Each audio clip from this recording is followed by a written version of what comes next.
If I were, being held in a, the conditions looked horrible, by the way. I mean, she's so big and tall, and she's in literally, they look like they keep the prisoners in a cage. Yeah. And so the conditions were obviously horrible. But if you told me we're going to release you for this guy, I would maybe say, you know what? Let me stay a little bit longer. Keep working on that negotiation. Let's see if we can find something a little bit more level. Yeah, you would think so. So first of all, you all just witnessed in real time Kari Lake like finding out what a prison is. It looks like they're being held in a cage because they're cages. They can't leave. It's like they lock the cages. Did you know that? And they're not free.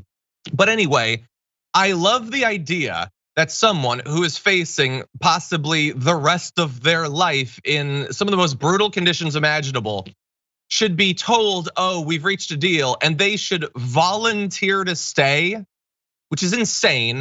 It's madness. Also, it's not up to her.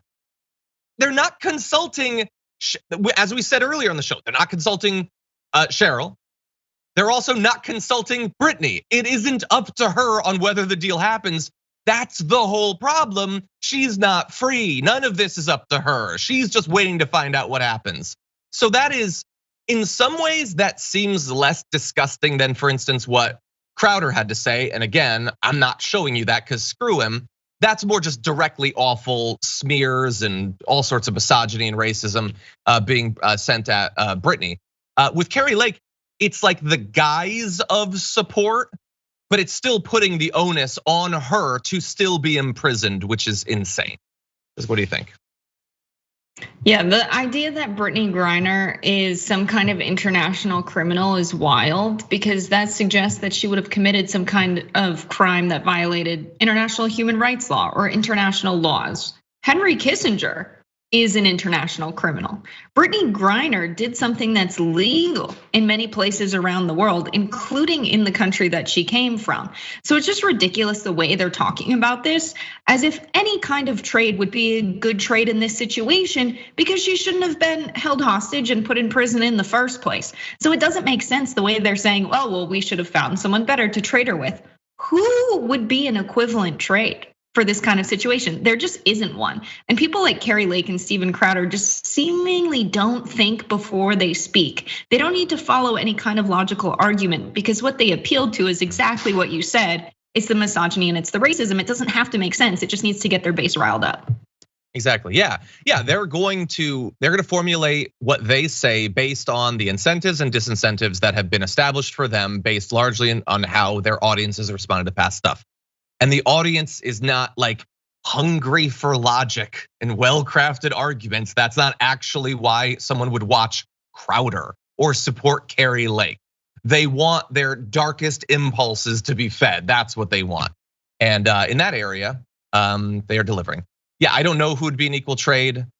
I honestly, I don't even want to have to think of something so stupid, some crime so minor that would be equivalent to what happened. But I would also love to point out that the real reason so many on the right are speaking out against this is because she's a woman, she's black, she's in particular part of the WNBA. Every one of those things makes her ripe for being attacked brutally. And they look, just keep it real, they like Putin's government, they like Putin. And so they have no problem whatsoever with Putin doing whatever he wants. But to also be clear, there's so much in their reaction to this that's like, and Trump, his initial comments about her were like, she should have known that you have to abide by their rules, which is technically true. But to be very clear, right wingers have never felt restrained from critiquing other societies they disagree with. Can we be clear about that?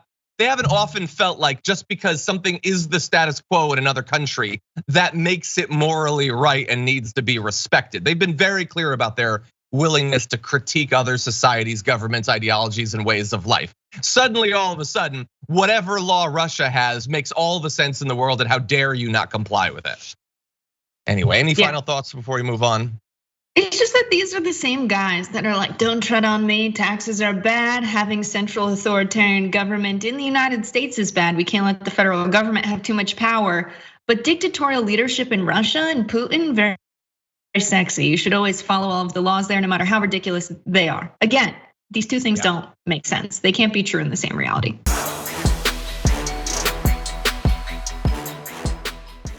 Check out the Damage Report podcast each day, wherever you get your podcasts, whether Pocket Casts or Stitcher or iTunes.